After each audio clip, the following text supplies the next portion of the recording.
That fresh produce stand there, that's a beauty. What do you listen to? My favorite murder podcast. Taggart and Torrance podcast. The produce stand. Fucking sexy. It's Thirsty Thursday, and that means we are once again hanging out at the produce stand, a podcast covering everything in the YEWniverse.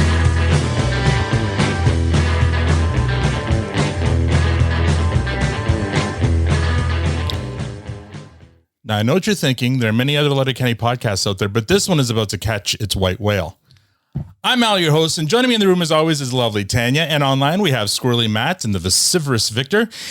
And joining us this week, he's an award-winning actor, writer, producer, known for roles in Smallville, Supernatural, Caprica Elysium, Godzilla, and he had a lead role in Monster Warriors 1902, and he played freaking Don Cherry in both Don Cherry movies, but we all know and love him as a stoic protagonist, Hick Wayne on Letterkenny, and the opposite of stoic titular character on Shoresy. Please join me in making some noise for Jared Keeso! Wondrous! Oh my god. Oh my god! Oh my god! Wait. Oh my god!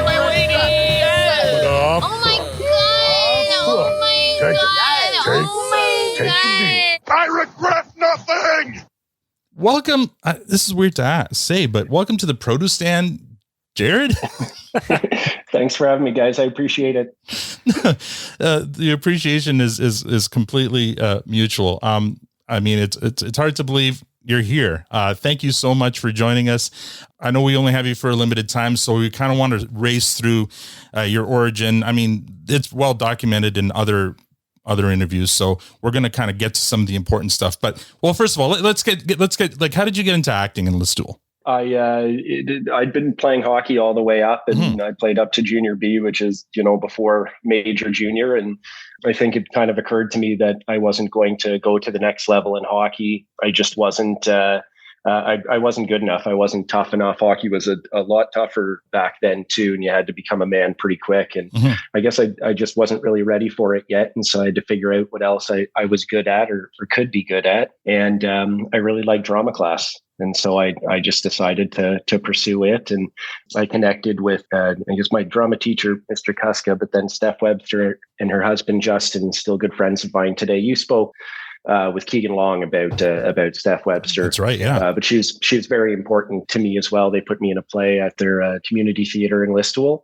and I caught the bug. And I think I decided that film was maybe more for me than TV. So I got in my Jeep and drove out west to Vancouver and started auditioning. Yeah, actually, I love that story when we talked to Keegan about when the whole class came out and they were extras in a couple of episodes and like bringing them in. Like, how special was that for you to have her there on site now seeing what you do? It's awesome. We bring in a busload of kids from Listool every season, actually, and find something for them to do. We try to give back as much as we can along the way. And I think we can always give back more. But that's the thing that we've done every season. Just bring the kids in from Listool, give them that experience, let them see a film set, how it works, how it operates, feel that excitement, and maybe inspire them. Now, your journey down to LA and then back again is well documented, like I said before in previous interviews. So we'll just kind of move on to Monster Warriors. You knew we'd have to ask you about this. How did you explain to us what Monster Warriors is? Well, I'll thank Awesome for the question. Yes. But that was a huge break for me. I was in my second year of acting. And there was this new YTV kids show, and to a lot of people that wouldn't be a very exciting prospect, but I didn't have a lot of experience, and it would be a 24 episode season, so I would get that first big on-set experience, and I think that it would be a show that wasn't too heavily viewed, wasn't too heavily scrutinized. And so I could kind of cut my teeth there on the smaller stage. But then we ended up going to season 2 for a total of 48 episodes. So that's where I learned the ropes. That's where I learned day-to-day life on a film set. And it was a very, very valuable experience. I feel very fortunate. It kind of taught you the mechanics of being on a show and 24 episode show back when seasons were that long. Yeah. It was a wonderful opportunity. I got to live in Barrie, Ontario, which is a great town at the time. Actually, it was the fastest growing city in North America, behind only Las Vegas. So yeah, there was a lot happening there, but we love to go to a bar called Tips downtown. We all really loved it there. If I have my way, I'll get to live in every Canadian city for a little while, but I loved my time in Barrie. Very cool. You never went to Donnelly's when you were up there? I don't think so. What's the other? There's the Queen's Head downtown. Is that what it's called? The Queen's? Queen's Hotel is still there. Yeah. So okay. They still have the Rocks. The Rock. The Rock's Yeah, still the there. Rock's Did that still change there. the nightclub? Oh, Rings a bell. Those are all still there. Yeah, there were a handful within stumbling distance, but we got into the most trouble at Tips. It was kind of our cast and crew hangout. Oh, Barry and trouble can be synonymous sometimes for sure. Yeah. After how long after Monster Warriors was 19.2? Because I got to give you kudos. I watched that front to back, and it was an amazing series. Thanks very much. It was 10 years after Monster Warriors. So I'd been auditioning for a decade at that point when I got it. But that was another situation I found myself in that I feel so fortunate to be in, because, when Letterkenny got going, I was on the darkest drama in Canadian TV and the silliest comedy in Canadian TV, and to cruise back and forth. I don't think many actors get that sort of opportunity to have the best of both worlds. Yeah. But I'll tell you something about 19.2. You may find this hard to believe. I think I told you about this in person, actually, but we laughed more on 19.2 than we do on Letterkenny or we do on Shoresy. We did some of the hardest laughing of my life on that show. And it's because the cast was so close off camera, and we still are. In the last 2 weeks, I think I've talked to all of the main cast at least once or FaceTime. Wow. Yeah, we all remain really close. But we were so close at the time too, and spending so much time together that we just knew each other so well, and we knew each other's goofiness and silliness. And so then when you're in a scene, a 19.2 scene, it can be very heavy, it can be very intense, but there's your buddy trying to put a serious face on. And, like saying Bruce Ramsey's case, he played Jean Dron, like screaming at you, like spitting, screaming at you. There's just nothing funnier than that. There's nothing funnier than seeing your pal put on a serious face. And we laughed so hard. Yeah. And you clearly built some really big relationships in that show. Like you're talking about now, but they obviously carried through into Letterkenny and even Shoresy with some of the talent that you met there. Yep. I'll get everybody from 19.2 on a show of mine down the road. That's for sure. Just love it. Yeah, they're all very special people to me. I care about them all very much. So let's get to why we're here today. We were assured that you'd be a guest on our podcast once Letterkenny was over. So we're really pumped that you're here, but also sad about why you're here. I guess we were hoping we'd win you over with our charm, or break you down with our persistence, but close. Here you are. And it just you guys announced last week that season 12 of Letterkenny is your last. Why? I think we've done everything that we can do on that show. I've written or had a hand in writing all 81 episodes. I'm always looking for something new and exciting to do with the characters, a new opportunity to develop them, help the audience understand them just a little bit better. And it gets tough around it gets tough around the 50 mark. It gets really tough around the 70 mark. And I guess I decided at the 80 mark that was it. But it's always nice to go out on a high note. And we had just finished our sold out US tour, and the vibe was really good. And that was the high note that I was looking for to end on. So I made the decision. It's like this show had so many firsts for me. It's a first time as a comedy lead, first time as a TV writer, first time as a TV producer, showrunner. Like outside of being captain of a hockey team is the first time that I was the boss.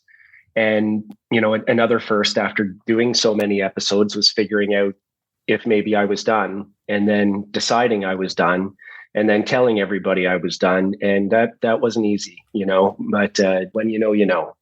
Well, I mean, I'll say first, congrats on the show, and I know we're going to say it again, and we obviously are fans of it. But you did touch on something there where you mentioned a lot of firsts. So when you went from being solely an actor and diving into this space of leading deciding, driving an entire show. What was that transition like for you? I kept that pretty simple. When we started on YouTube, it was just 2-minute videos of straight to camera jokes. So, laughs on a second to second basis was what was most important to me. And then in making the transition from 2-minute YouTube clips to 30-minute episodic, I use the same approach. I'm just going for laughs on a second to second basis. As my first time as a TV writer, so certainly crafting a story was not a strength of mine. And so I decided that while I figure that part out, while I figure out that method, I would just focus on laughs on a second to second basis. But that's really where Tierney comes into play. Yeah. I'd never done anything like this, and Mark Montefiore from New Metric Media. We decided that it'd be best to pair me with somebody who could kind of show me the ropes. And boy, we got a leader with Tierney. And I can say a lot about him, but he taught me everything I know about being a showrunner and a producer. I'd never done either job. But one of the things that I'm most thankful to him for is he taught me how to speak to a network. He taught me how to speak confidently without ums and uhs. Apologies in advance if I'm doing too many ums and ahs now, but he taught me how to give network confidence in me, when to dig in my heels, when to push back, when to give a little bit. He set that example for me early that I was able to learn from, and I took everything I learned from him and became my own producer and my own showrunner. If we're on the Tierney topic, I got to say too, he's the funniest guy I know. Like, think about who the funniest person you know is. You might have to think kind of hard. I don't. He is so quick-witted and so sharp, and I don't have that skill, and that's why I admire it so much. I'm better thinking about things and writing things down, but he is sharp to the half second. He hears a half second of something, he can formulate a funny rebuttal or quip to, and he's got it, and he says it, and I laugh. Yeah, so very thankful for Mr. Tierney and everything that he's taught me and everything that he's done for me. Glenn quickly became one of our favorite characters on the show. So yeah, that's across the board. I was actually I was on a Zoom a couple days ago with Lisa Codrington and Maynard James Keaton from Tool, and Maynard just wanted to get on with her so bad because he's such a big fan. But we got on and we talked about Glenn like pretty much the whole time. So very memorable characters. Probably our most memorable, Gail and Glenn, the two G's. Amazing. Now, you mentioned the Letterkenny Answers videos that led to the show, and often your partner in those videos, Nathan Dales, was involved. So, talk a little bit about working with Nathan and your journey with him. Yeah, well, I'll start by saying he's the most charming guy I know. Tierney is the funniest. Trevor Risk is the best at a dinner party. Dalesy is the most charming. You can put him, you can put him in a room with anybody, and he'll be a home run. He'll be a grand slam. He'll be a division clinching dinger. He is so sweet and so likable when he's at his best. And we've had so much fun together over the years since the Letterkenny Problems web series. Letterkenny Problems was our third web series. It was our fourth, actually. So we'd been test driving a number of concepts on YouTube. And, if they didn't work, or if the view counts plateaued before the numbers we were after, we would try something new. So he's been with me since I started writing my own stuff, and I owe him a great deal in helping me get this whole thing off the ground and maintain it, for that matter. Jared, where did the spark for writing your own stuff come from? You mentioned you spent 10 years auditioning for acting roles, and so did you always have this aspiration to have your own content and kind of be the creator of your own show one day? Yeah, Victor, I want to touch real before I answer that question on a time you cracked me up when you were on set. When I've been listening to your reviews of Shoresy, and you didn't like that there were 4 teams in the league. You thought there should be more, and then I showed you 2 leagues that had 2 senior leagues in Ontario and Quebec that only had 4 teams, and you said I'd have to consider the source of this information. Such a Victor response. I got to play my role, Jared. Yeah. You got Victor in his entirety in that moment. Yes. Yeah. I was very. I was so impressed with that cracked me up. Got a genuine laugh. But I will make a correction. I had a problem with not the 4 teams. I had a problem with the 3 teams that would have happened if you guys got kicked out. And that's what I said, God, that can't happen. You can't survive a league with only 3 teams. That's not a real threat. That's where I was coming from. Yeah, I think you've got something there. I think you've only got 3 you're folding. 4 you're barely keeping your head above water, but 3, you're folding the league. But anyhow, to answer your question there, when I'd been auditioning for 10 years, and in the Canadian industry, they really complicated comedy, and I don't know who you can attribute this to. I think it was a lot of kind of the same thing from casting directors. If there was a comedy coming out, you would get the question. Your agent would get the question. Does Jared get comedy? It's really a game of inches. It's like chess, and I disagreed with that. I think you're funny or you're not. And it's really no more complicated than that. And so if I guess I just kind of understood that I wasn't going to get the opportunity unless I made the opportunity for myself. And so I started writing stuff and chucking it on the wall at YouTube and seeing what stuck. But it certainly very quickly became my passion. I didn't know that I would take to it the way I have. I really, really like acting. And the good thing about acting is it's you're doing it with a team. Very rarely are you doing it by yourself. And I like that aspect, but writing is a very solitary activity. It's you're doing it by yourself, or at least I am. I like to work alone and then kind of dish out my work after. And, I get a little bit weird when I'm writing, get a little bit squirrely. But the feeling at the end that I'm actually experiencing right now, we're in Sudbury. We're about to shoot Shoresy season 3, and I've just finished the scripts, completely finished them yesterday. And that feeling, after battling through it, struggling through it, all that time alone, standing up, sitting down, walking across the room, calling Kara to procrastinate, bitch about something. When you get to the end of it, there's no better feeling, especially if you're proud of it, which I am. I was actually started to listen to your reviews this morning. And this is going to be our most interesting. It's going to be our most entertaining season. Trace does such a good job too. I'm going to get him to do some voiceover work for the show, I think. So good. He's going to be tickled when he hears that. Thank you. Quick question. Well, first of all, we've been seeing some of the Instagram shots from the Shoresy actors with their scripts in binders, and I feel like there was a missed opportunity there for those scripts to be in duotangs.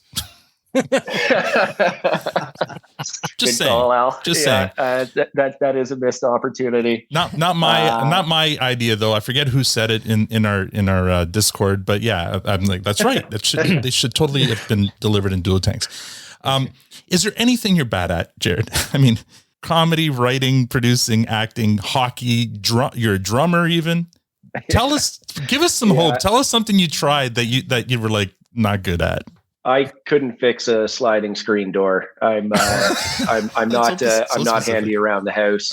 I've always, I grew up doing labor from at our family sawmill in Listowel from 12 to 19. So I'm really good. There's nobody better to help you move. I can get your stuff from point A to point B quickly and efficiently, but like small tasks around the house, fixing a sliding screen door, say maybe replacing a toilet seat or something, like even if there's a very simple YouTube tutorial, I can't figure it out. I'm completely useless to my family there. Okay. To answer your question. Perfect. Thank you. We needed that. We needed something. Al mentioned drumming. Was that always just a hobby, or did you ever have silly aspirations of being a rock star one day? I don't know where I thought my band with Ryan McDonald plays Michaels on the show. We were called Sistine Shrapnel. I don't really know where I thought that would go, but I've always been a big music nerd. And my 2 favorite bands at the time, Death from Above and No Age, I thought that we could put together some kind of combination of these 2 bands and it could be pretty cool. We were a 2-piece just like they were.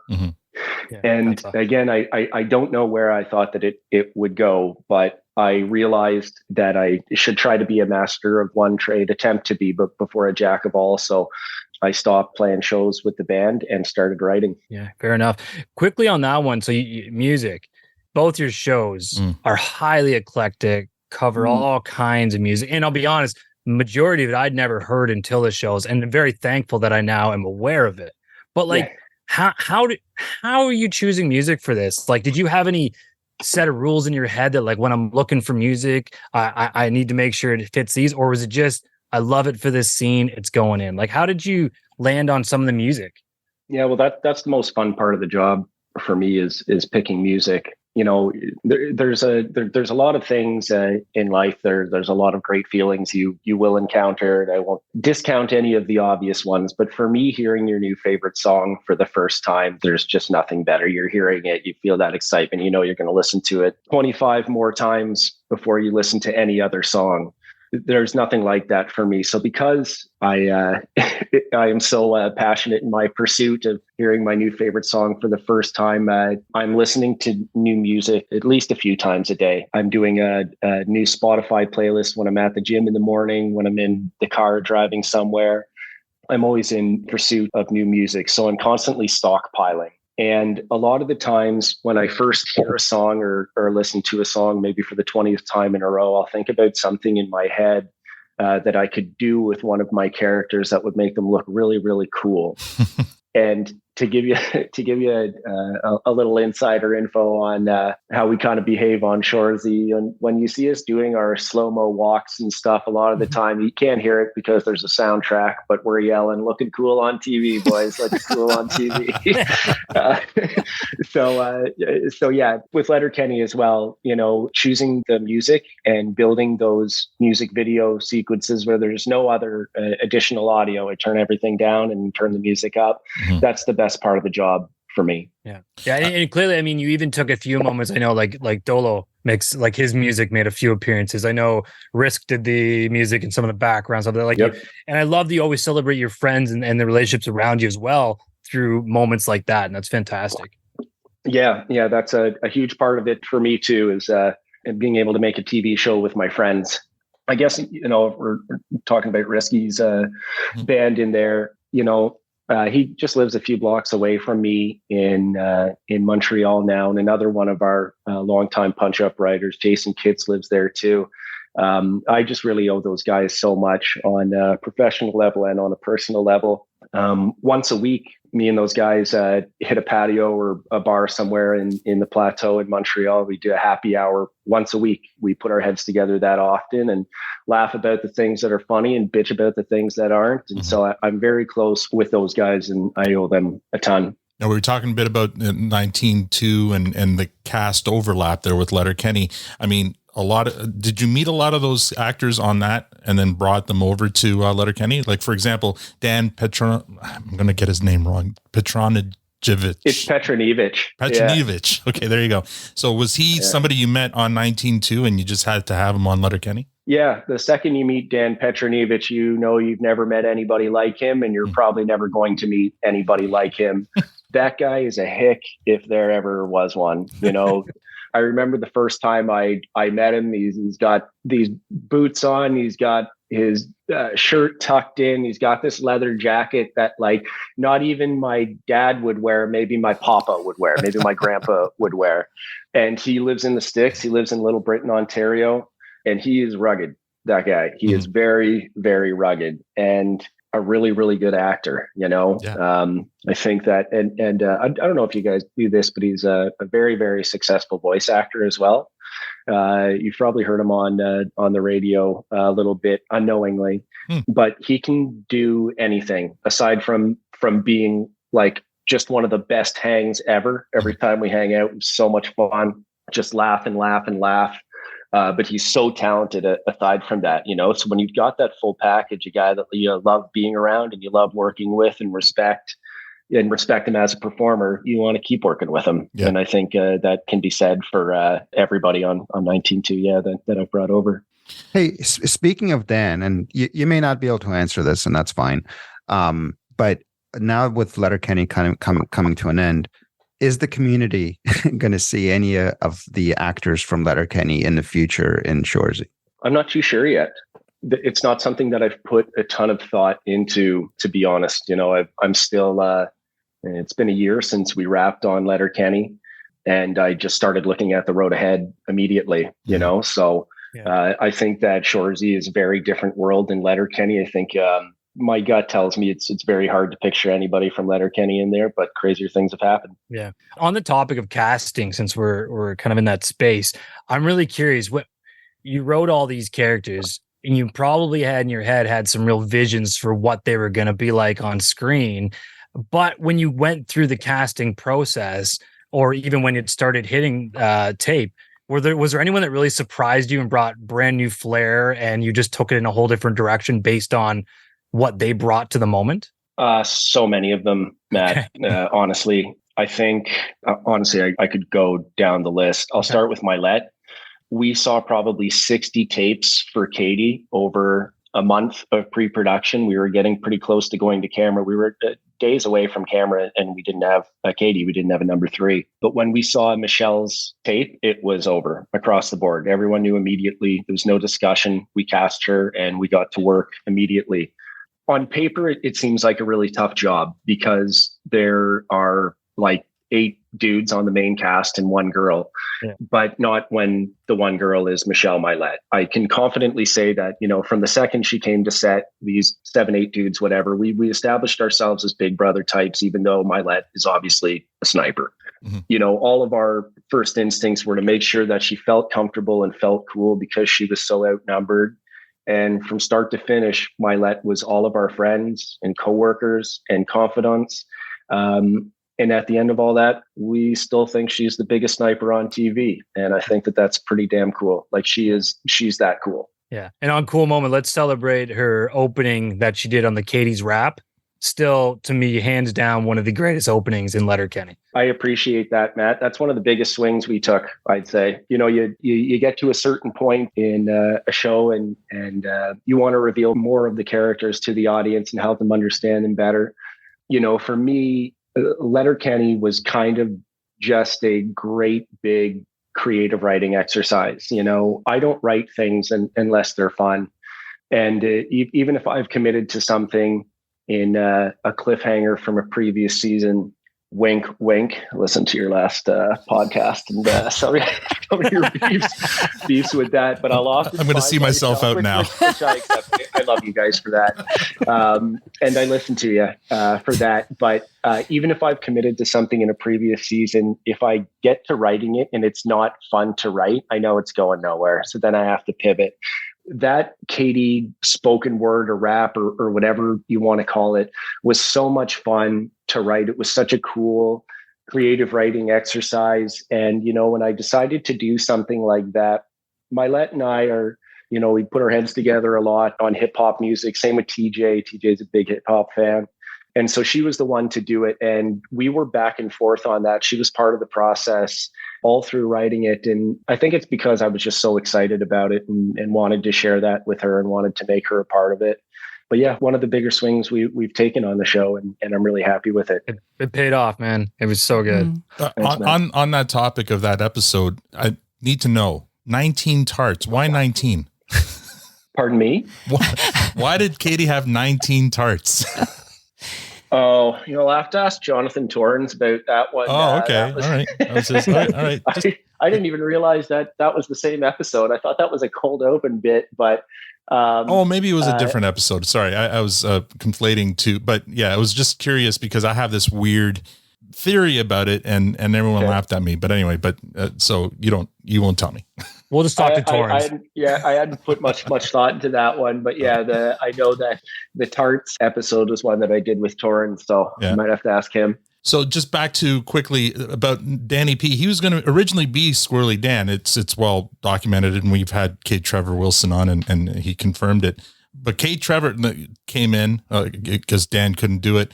How did he change that character? Because I feel like Squirrely Dan was probably written with Dan in mind, and Trevor probably changed it quite a bit. Yeah, everything happens for a reason. I'm a big believer in that. And, Dan Petronijevic was who I wanted for the part, and he was network approved. I did the audition with him, but he ended up getting a part on Suicide Squad, and it was a big, long on-set experience, and it'd be a ton of money. Those shows, they pay good money, unbelievable money. So he saw this opportunity and he had to take it. He's got 4 kids, he's got mouths to feed and stuff. And I understood, and I knew I'd find a place for him. But we had K Trev's tape already, Bay Trev, as I like to call him. And also Mark Montefiore was a huge fan of his. So Montefiore really, really liked him for the part too. And, when I say everything happens for a reason, I think back on it. And as much as I was pumped to work with Petronijevic on it, I don't know if there would have been enough of a contrast between Wayne and the Dan character at that point. I think that they might have been a little too similar. Right. And I'm not sure the show would have been as funny. I think there might have been a bit too much testosterone in there. And then so K Trev, who's, he was a theater kid. He went to Performing Arts High School. He's a really, really good actor. And we had his tape, and we knew how good it was. So it was a happy accident. We had this guy who was so good. And then you see the dynamic between Wayne, Daryl, and Dan. They're really bringing 3 distinctly different things. So it was a happy accident. On the topic of K Trev, you guys have met him, but there are a few things in life more gratifying than getting like a real good belly laugh out of K Trev. Yes. It's just the best. Like you won't get it often. He doesn't spoil you with it, but when you get it, it's great. I've done over 100 live shows with him across North America, and he's a guy who gets on stage and people see him smile and they want to smile too. He has that rare thing. And he also might be the only guy who loves a dick or a fart joke as much as me and Risky do. So, oh, that's great. Well, I think we got that belly laugh out of him when he was telling us his bathroom story. So, right? Yeah. Oh boy, that all checks out now. When he used the bathroom on set, that wasn't the actual toilet. No, we didn't hear that one. Yeah. Clearly, he has many bathroom stories. Yes. He's got many. It's a genre for him. That's amazing. Tanya, I want to give you. I feel like we're dominating, but Tanya, I'm sure you've got a couple questions. I'm just, I'm so excited, and thank you so much, Jared. I love that you're here and that you're giving us your time. How do you stay humble with all of this? Like, you are so grounded and so thankful. How do you do it with all of this that you've built?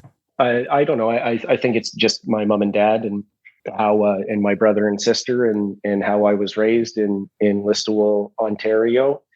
It was also 10 years of the grind, 10 years auditioning, and for a successful actor, a successful actor might get 30% of the book 30% of the auditions that they get. So that's 10 years of hearing no a lot. And so, when I find myself in this very fortunate position, it's not lost on me the time spent, or it's a very fresh memory to me. I should say the time spent working my way up and grinding in that life, and I'll never take being at this stage for granted, because it took me a while to get here. Yeah, it definitely comes across, and from everyone that we speak with, everyone speaks so highly of you, and it truly does come across into the community as well. Oh, thank you. I appreciate that. And Jared, I think one thing that's important, to kind of point out is it's kind of crazy, right? We kind of started this 3 years ago as a fun hobby, really. She didn't like it, and look at her now; she's a walking billboard. At least from my lens, and now there's this incredible community that follows us, and I think that what's really incredible about community, and I think it's a testament to what you've created, is we don't have any bad apples. Like, like every community's got bad apples, and we have genuinely good folks that don't bring any toxicity. It's just people respecting each other, and it's mostly focusing on positive, forward-thinking discussions. And I think that, again, is a testament to what you've created on your 2 shows. I appreciate that, Victor. I definitely clocked that about the crew you guys have assembled as well. It was so cool to have you guys here and to have everybody in the room and just to spend that little bit of time together. It's moments like that it gets very real for me, that you guys care so much about the show and care so much about us that you want to come up, hang out with us. You're all so patient in the stands too, doing VG work that day. Actually, I should say while we're here, Al, it's background or extra, not background extra. Every time you say it, you say background extra. So it's not like back catcher in baseball. Yeah, exactly. But yeah, having you guys there was so cool, and having the whole group there. And I followed on the pod your previous trip to Sudbury as well. But the Shoresy cast got to meet you guys too. And I know followed you out to a couple bars and stuff like that. But, I sincerely, I listen to you guys all the time. I really appreciate what you've done for me and for our shows. I'm truly grateful. So thank you. Well, I'm grateful. It absolutely goes both ways. Yeah. And that both trips, but the second one especially was exceptional, and the city opened their arms. You guys did. The time that we spent with the cast at the bars, it was so genuine and just a blast. But I do have to ask though, on a serious note, when we kind of corralled you in that dressing room and you walked in and you saw the four of us and our friends from across the US there, how starstruck were you? Oh my! You've been listening to us for a while, but there you were in the flesh. Wow! Yeah, you could see me stuttering pretty clearly there, Matt. I think you got an understanding of it pretty quick. Oh man! Oh my! I expect that from Victor, but not from you, Matt. Come on. Jeez. Okay, in a few weeks, we're excited to go see the Letterkenny Presents comedy show in Burlington, featuring Mark Ford and Jeff McEnery, two of our favorites. Why don't we talk a little bit about their contributions? Yeah, sure. I guess I'll start with Forward. He's a guy I have a ton of admiration for and a ton of respect for. He's a guy who's seen the hot and cold of the Canadian industry. He knows it better than any of us. He's like me and Lisa Codrington, for that matter, in that when he comes to set to act, he kind of stays to himself. And I don't do this on Letterkenny, but I do it on other sets that I would go to. He's not there cracking jokes or being overly social. He's off on his own, staying focused, because what he's going to do when we call action requires a lot of focus. He's going to be shocking and provocative, and the people opposite in scenes, he's going to be trying to make them laugh. He's one of those actors. He's actively trying to make you laugh. So he's really forced to stay focused. He's that kind of an actor. And I guess on a personal note, on top of that, he's a friend I've spent a lot of time with. We've toured across Canada together, across the US together, but on the most recent tour, when we had the option to fly from city to city on tour rather than take the bus, him and I would rent a car instead and drive together from city to city and just talk and eat burgers and stop and see sights. So we become really close over the years. And, something I really value him for is if he doesn't like something I'm doing, he's going to tell me and I'll listen to him.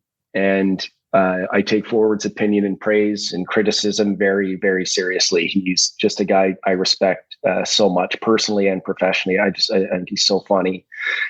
So I want his respect, because let me tell you, Mark Forward does not give a shit. He is his own man, and he'll always be honest with you, and that is rare. And I appreciate him a lot for it. But McEnery, that is a guy that I'm really close to as well. He is a guy I save really, really special scenes for. I save scenes for him that I really, really like. I save scenes that really require, I guess, a standout performer, but someone that we don't see a ton on our show. So I've given him some of my favorite scenes and built his character over the years. But he's been with us since day one, since episode 1. And I've just shared so many laughs with him over the years on the road and off. But another thing that I'll say about him is he's a really, really hard worker. He's really, really committed to what he does. Him and I have the same acting coach in Los Angeles that we both still work with. and he gets a lot from her as well. Crystal Carson is her name. So he's very, very committed to what he does. He puts in the work, and I respect that a lot about him.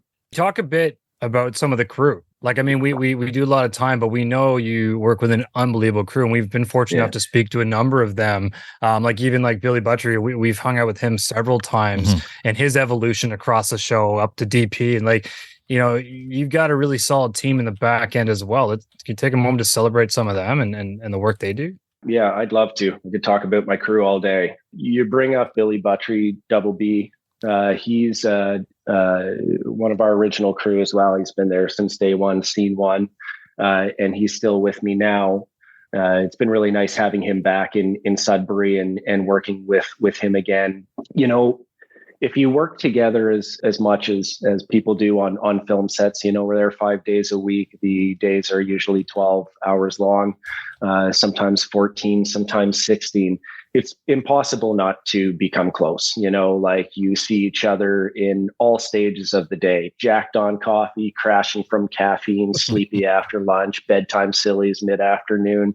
Can't wait to get the day done. The joy of rap after like a 14-hour day. You see all those things. You get to know each other very well. But this crew is so tight that, you know, we often want to keep hanging out at the end of days. You know, there's so many on this cast and crew, or on this crew rather, who have been with us since season one.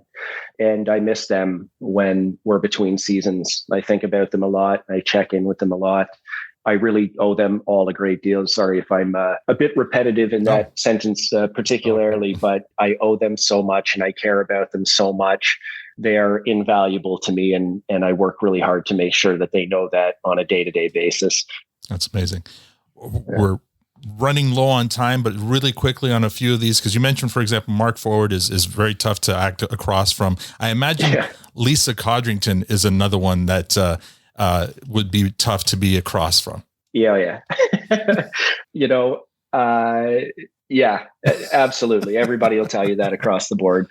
She's another auditioner that, you know, we saw a lot of auditioners for Gail, and some were close to what I thought I was after, but none really nailed it. And then when we saw Lisa's tape and knew that this wasn't what we were going for at all, but after watching it, and seeing her interpretation of the lines, we just knew immediately that people were going to like that. And then she came to set, and she's one of those actors that's, you know, like Forward. She's very quiet behind the scenes, always smiling, always friendly, but not in quotations on. Yeah. Which is kind of more normal for actors. Actors tend to bounce off the walls between scenes, but then when the cameras roll, she hits you with that weird. And anyone who knows me knows that I got a lot of time for weird. So Lisa is a big favorite.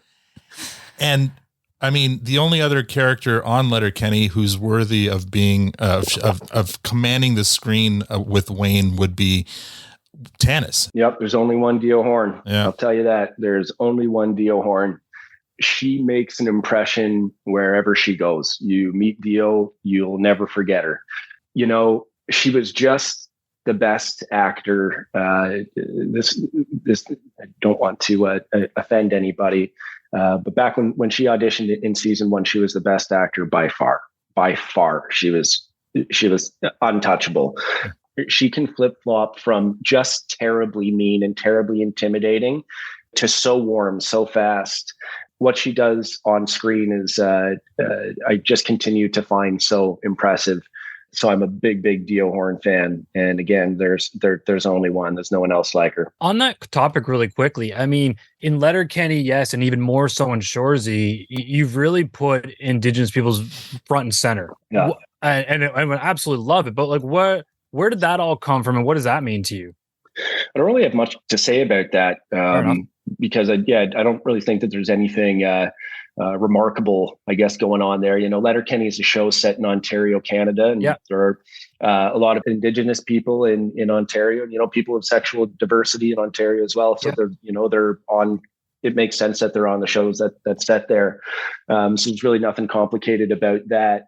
But a show about Northern Ontario, you know, we've got such a huge Indigenous cast for Shoresy because there's definitely more Indigenous people up here than the area of Southern Ontario that I was from. So kind of makes sense that there would be more Indigenous representation on this cast. So, but yeah, I think we've got the best. Yeah, totally appreciate that answer. It's simple, but I love it. Yeah. Since you brought us back to Shoresy there, just a quick Shoresy question for you, Jared.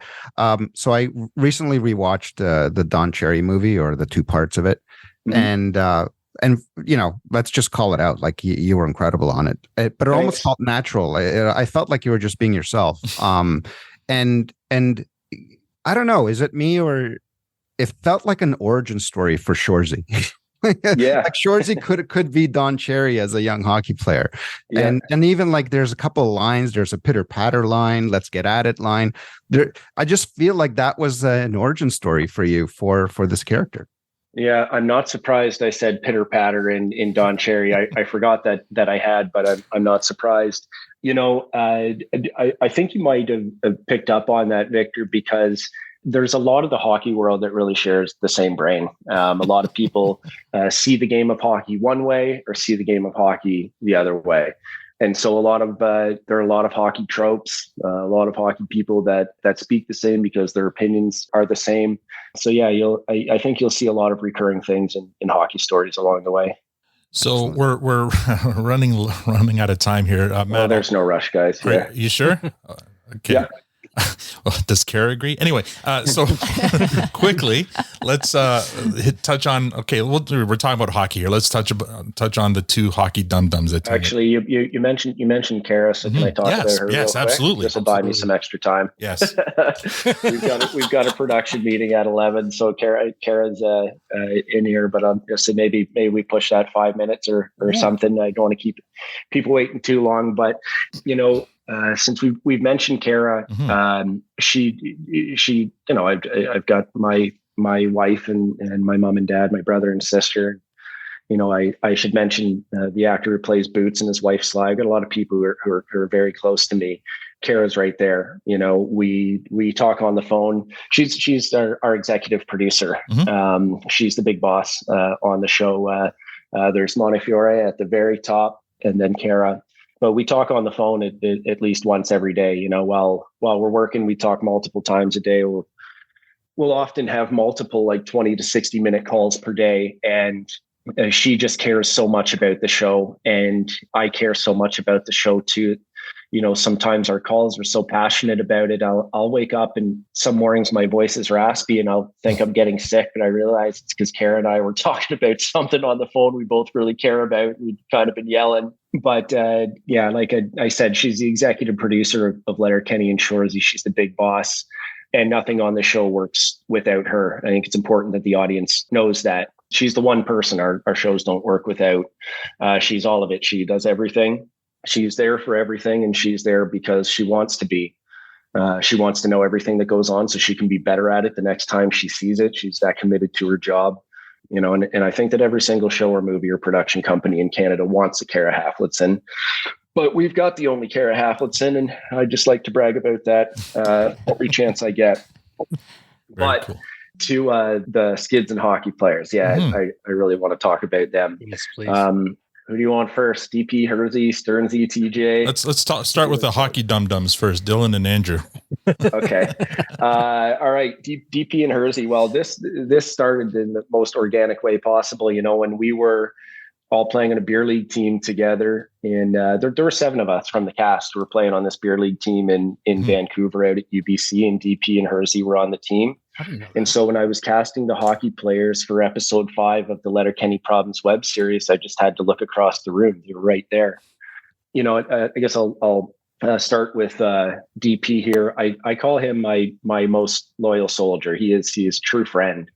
I just love this kid so much. You know, I would say like he's like the Canadian Ashton Kutcher. And it's not just because of his talent on screen. It's because he's a bit like Ashton Kutcher, I guess, in that he plays characters that may not be the brightest, right? But in reality, he is so smart. I mean, he's hyper intelligent and insightful and worldly. And I think that stems from his just a general curiosity that he has. He loves people and he loves their stories and he loves telling his own stories.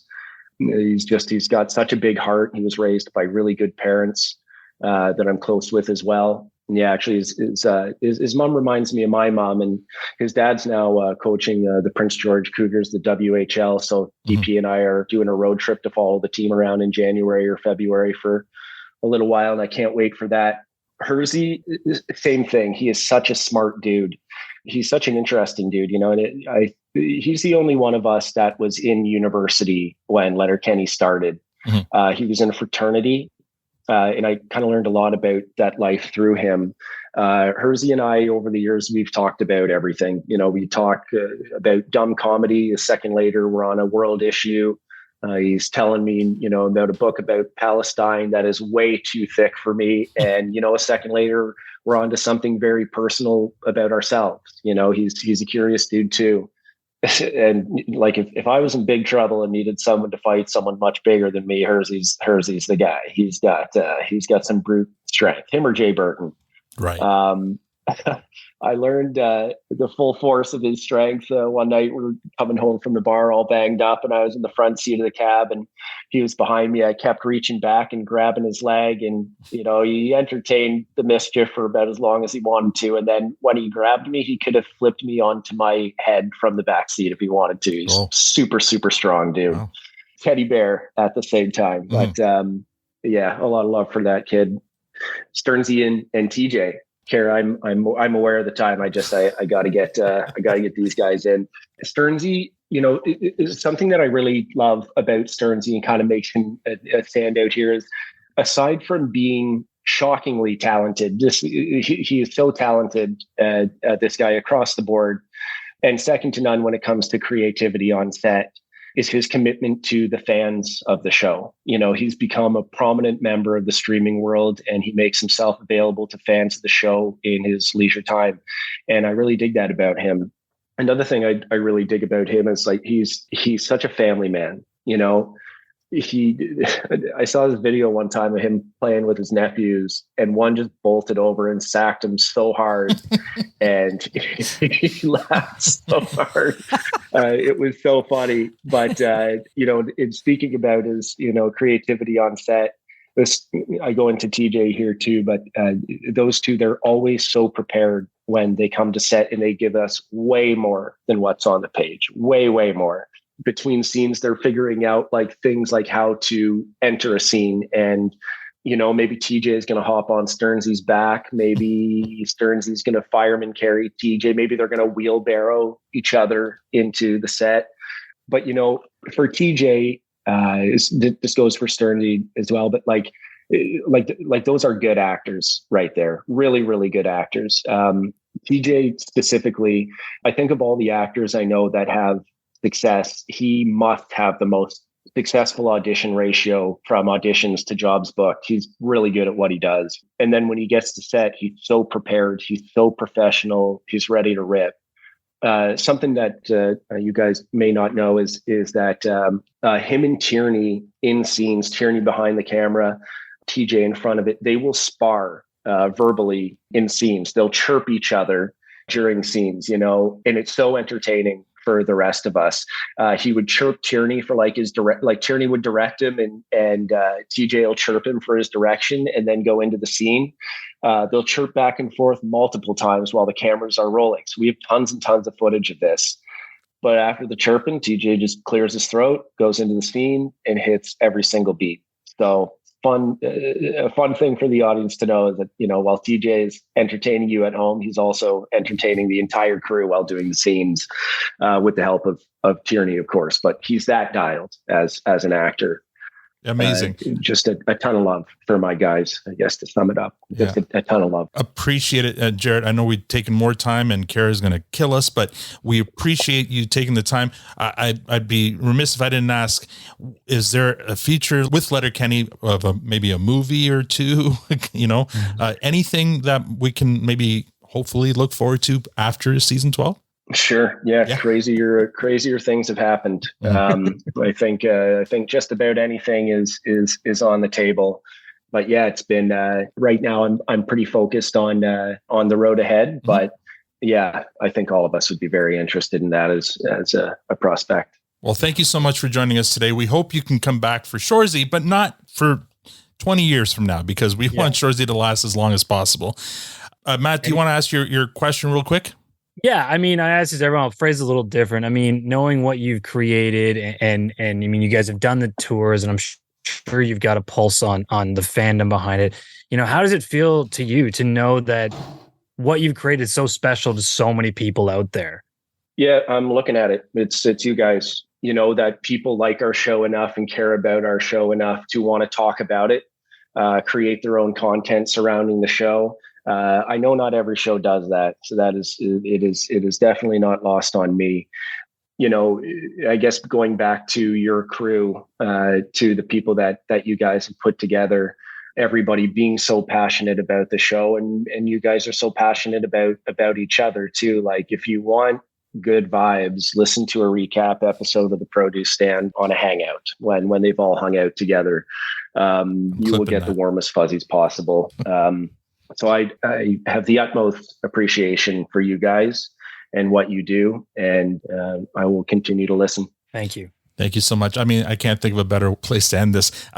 So we're going to play us off here with a song by our buddy Joe Dolo that just dropped a couple of days ago called Taking Chances by Joe Dolo.